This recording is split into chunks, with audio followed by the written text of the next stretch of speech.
Hey guys, welcome back to my channel, Chris from Chris's Treasure Chest. As promised, I'm going to do my Q&A video. I've printed off a few questions here from actually new eBayers and guys have been doing it for a long time, so a little bit of a mix. A lot of repeat questions, and you'll see when we go through, but I'll answer these ones to the best of my knowledge. I won't try to make it a very, very long video, guys, but let's go ahead and let's start. This first one is from Perm. Thanks for the great videos. I'm a new seller on eBay, and I have tried to sell a variety of items, including board games, coffee mugs, toys, all at a rate much lower than the usual rate on those items, but I haven't got any sales yet. I do charge for shipping through Canada Post. I would really appreciate some tips on this. Okay, well, first off, you are a new eBayer. There's one thing that you're gonna have to overcome and build. Everybody looks at the feedback ranking system that eBay has. It does help you as you go along and you build your business. What I would do if you start to sell things, you may want to get a little card made up or print something off about this big and put it in and say thank you for your purchase. If there's any issues with the item, please contact us directly.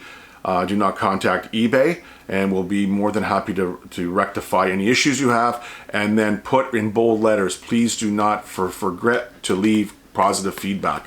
That's one way of doing that. Now, as you mentioned in your comment, you are selling very similar items to everybody else, but you've lowered your pricing a little bit to be competitive. Now, you have to look at competitive where? In your area in Canada, or competitive in the United States. If you're lowering your price, but your shipping is still more money to go to the US, you're gonna have a hard time competing with US sellers. Because again, as you know, shipping in the US is much cheaper than it is in Canada. Now, that's another video I have. If you take a look at my Canada Post videos, it will teach you on different levels, discounts on Canada Post. As you grow your business, Canada Post will give you bigger and bigger discounts. Look for that video in my channel. The only thing I can tell you to stand out a little bit more, better pictures. So I think you're allowed 10, if I can't remember correctly, you get 10 free photos. Nice and bright, white background. If you're selling this iPhone, make sure you take pictures of it this way, all the plugs, any marks. If there's any imperfections, do that. The more you have visually and descriptive listing, it will help you sell yours over everybody else. So I hope that helped answered your question, Parm. The next question I have here is, I had a question regarding eBay views. Do you personally find that some listings don't get many views at all? Is that normal? Sometimes yes and sometimes no. The views are basically, if you're selling, if say you're selling a video game, Mario Brothers video game, and there's 200 of them listed, yours being selected to be viewed, it will always depend on a price, location, and shipping cost. Now, the way the algorithm works, guys, so you know, eBay, if you list every day, when somebody's searching for something, most likely your item will be higher in the search queue. If you have 50 items and you list them all at once and then don't list anything for the rest of the week, your account is not active.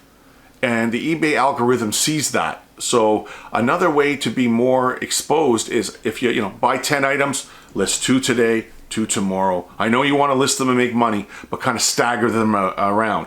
But you do sometimes don't get hits on your listings, and it goes back to photo, description, and in the new category, when you're doing your listings, guys, you'll see there's a whole bunch of things you can put in. If you're selling a Nike running shoe, it's blue, it's leather, it's got a rubber sole, this is the size, does it come in a box, it doesn't come in a box. The more information that you put in your listing, when somebody does a search, yours will pop up because you've put more info in the body of your listing, in your descriptive listing. And that one was sent, I don't think I mentioned it was sent from DHTV. Thank you for that. This is from Rude Gale. I love your name, Rude Gale. How do you guesstimate your calculated shipping? I have to pre-package all my inventory when it's starting to take up too much space. I'm always way off, I guess. Okay, so this is what I do. Say I'm selling this measuring tape.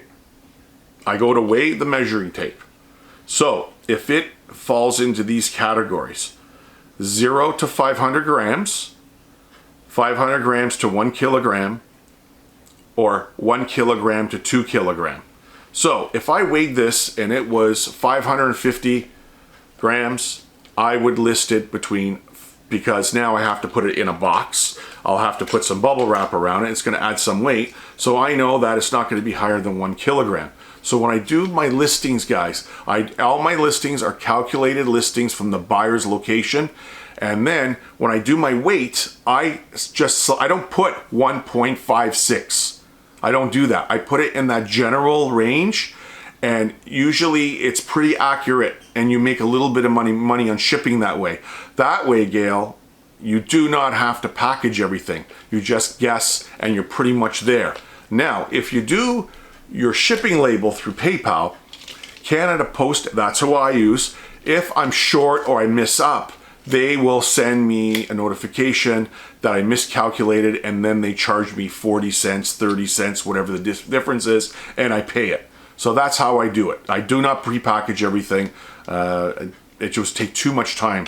So it's done by weighing it, adding on what I think a box is, and then I put it in that general space of weight. All right, I got a little bit of a long one here from Tim Falconer. I think that's how you pronounce your name. Hey Chris, thanks for posting your videos. Here are a few questions a new seller might want to know. Thanks. First one he has here: register business name, sole proprietor, and set up a business bank account, or you do it under personal name. 99% of everybody starting this out, they do it under personal, just to get going. When you start getting into it, and you start serious money, you should register your business, and then you can still use your regular bank account. You don't have to get a business account, but when you start getting into $50, $60, $70, $80,000 in sales, guys, you should do that. But when you're first starting out, your regular bank account is fine. I can tell you this: if I looked at in January 1st, if I picked 5 new eBay sellers or 10 new eBay sellers, I bet you by April, maybe 2 are still in business. A lot of people give up at this gig because they don't see the returns right away, but it's a long-term deal. You got to put the time in, the effort in, learn about what you're buying and selling, and you will see 6 months, 7 months, 8 months, 9 months, it will continue to grow and grow and grow. Second point he had here: PayPal business or personal account for selling. I have a PayPal business account. I switched it from personal. There's a few more perks there. When you start doing with a lot of volume with them, they don't, let's say if there's a claim, they don't take the money out of your account anymore. There's a lot of things. If you go to PayPal and read the differences, it will help you decide if you stay personal or you open a business one. And the one cool thing, I don't know if you can do it if you're not a business, because I've been doing it a long time. When you take your money out, it's usually the next business day, usually after 5. I have an option now to instantly take my money out, and they take a percentage, which is pennies. When you're doing the volume I'm doing, I don't really care missing $1 here or there, but it is kind of nice when you want to be moving money back and forth. Okay, last one: eBay store or start a small and build up a store. Okay, when you first start out, you should just have your regular account. Now when you start getting into 200, 300, 400 listings, that's when you should get your eBay store. I have just the small account. I'm usually listing between 400 and 700 items all the time.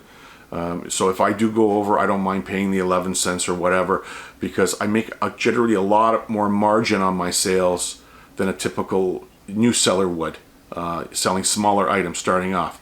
But the nice cool thing is with the account, you've got vacation mode where you can go on vacation and put your store on that vacation mode and still sell and not get penalized.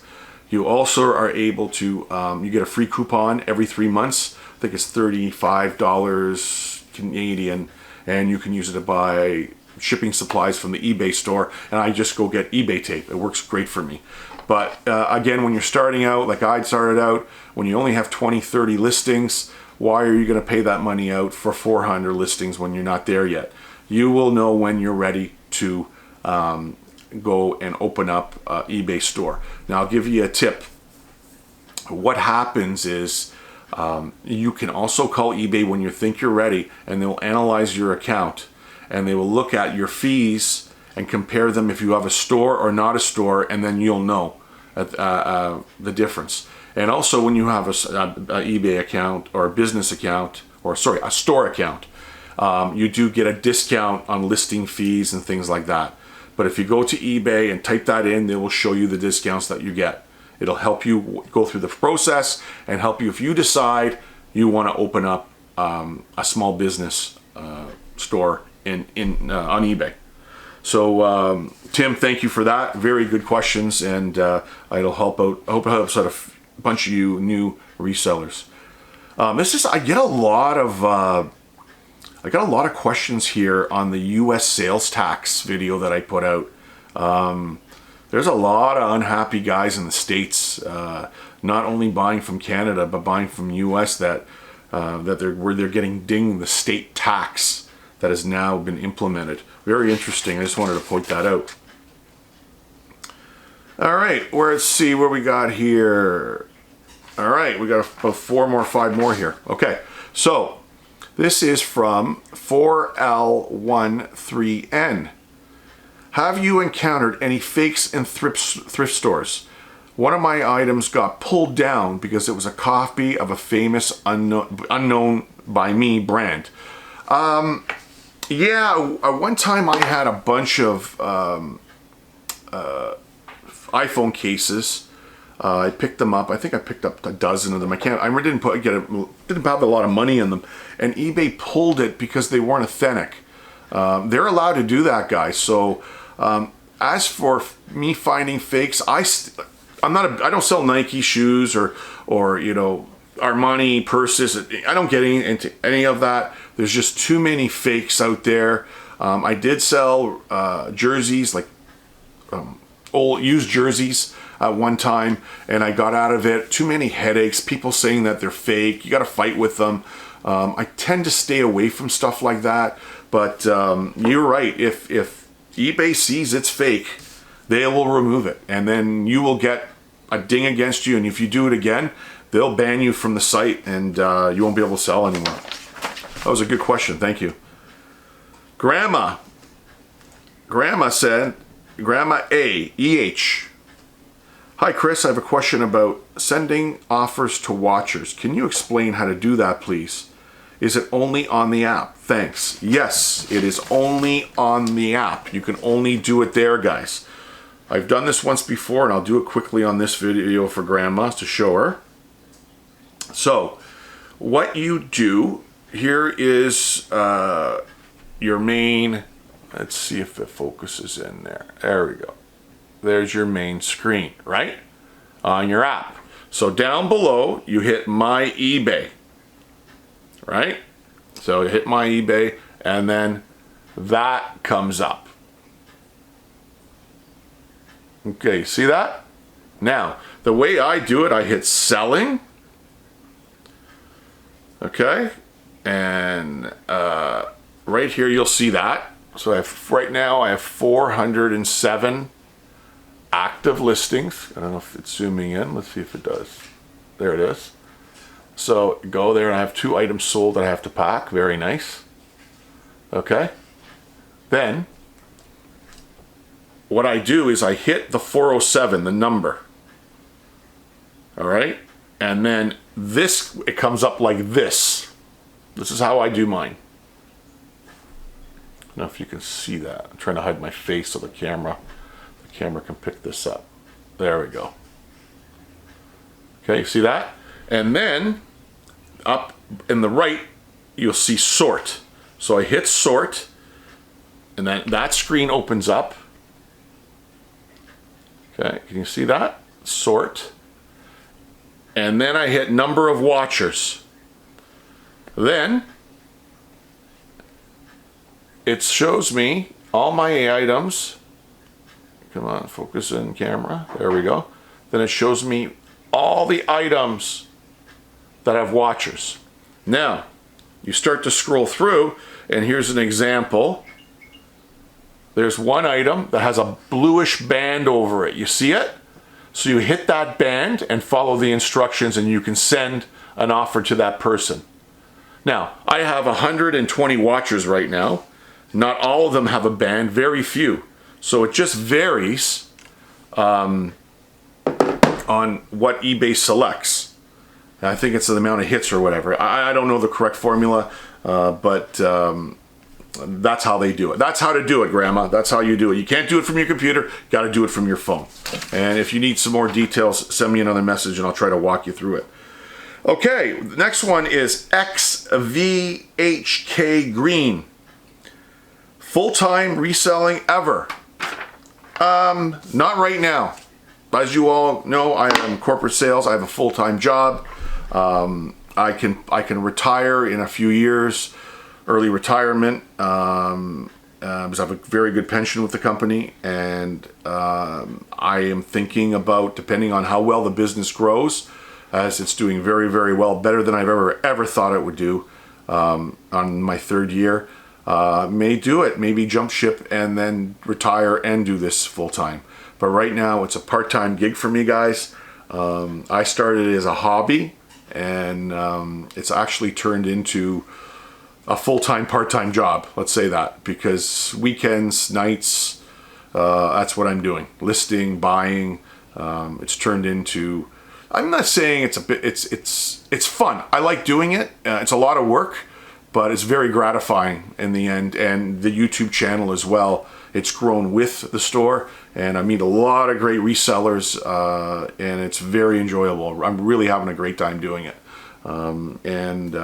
Everybody, I think everybody hates listing. I think listing is my favorite part, because if I list something, I know I'm going to sell it. So, but anyways, there's your answer. Not yet, but very soon. When? I'll tell you guys. All right. What do we have here? Oh. This is from Mike's Plumbing Plus. Hey Chris, thanks for all the great content you put out. I am new to selling on eBay, and I'm from Ontario as well, so I appreciate the Canadian perspective. My question is, do you price your items more competitively to accommodate the higher shipping cost in Canada? Not really.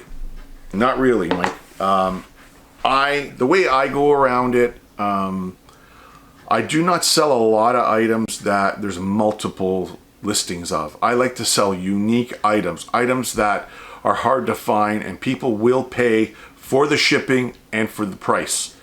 Do I have items that are multiple listings? Yeah, I have items, but I do not adjust my price at all. Now, I love this new offer, sending offers to buyers, to watchers. I love that, and I do a lot of that, and I do get sales that way. The only other thing I can tell you is, if I've had something in stock a long time and I just want to blow it out, get my money back, I do it. And 9 times out of 10, it does help. But a great question. No, I don't reduce prices. If you guys, I want you guys know that my buyers pay for all shipping, and I feel doing that and not offering free shipping, and you're attracting a better buyer, a more respectful buyer, and a repeat buyer down the road if you offer quality products at a good price. It's all about building your store, guys. Build your store, get a bunch of followers. You want them on Saturday morning when they have their cup of coffee to go to ABC Sales on eBay and see what they have listed. So it's nice to stagger, like I said earlier in the video, your listings. Constantly list new stuff on other days. It brings people back looking all the time, right? And that's what you want. The last question I get a lot of, do I sell on ebay.com or ebay.ca? And here's the answer to that. My eBay account was opened in 1999. So I've been buying and reselling part-time for a long time. Now, back when eBay Canada separated from ebay.com, when I listed on ebay.com, the Canada Post courier or picking Canada Post as your shipper was not available anymore. So you had to use the United States Postal Service or UPS or FedEx or whatever. Plus, I was constantly getting burned for the conversion over. So I had my account, or my balance was in US, and then I would switch it over. And because the dollar does this, it just was a pain in the ass, and I was losing money in the conversion all the time. So I started listing on ebay.ca and Canadian dollars, and it was easier to track. I had Canada Post as a shipping service. I could maintain paying my bill in Canadian dollars, and it just works a lot better. And don't be afraid to list on .ca, guys. People in the States see your listings. They see them, and then they'll see the converted rate in the price below. So it'll be $21.99 Canadian, and just below it, they'll have their US price. So don't be afraid. I have a lot, I'd say maybe almost half of my buyers are from the US. There you have it. That's the reason why. Anyways, guys, that's it. I'm not going to keep it too long. Thank you, everybody, for sending questions in. I will do another one. I may do a live one, and I will post maybe a future date, and we'll do it live, and people can come in and ask questions while I'm live on the camera. Okay, guys, please, like always, if you like the video, thumbs up, subscribe if you're not a subscriber, guys. And I want to thank everybody that has been subscribing the past week. I hit my 1,000 subscribers finally. And I really, really, really appreciate it. It means so much to me that you guys are watching, and the channel is growing with each and every one of you. Until next time, have a great weekend. It's Chris from Chris's Treasure Chest.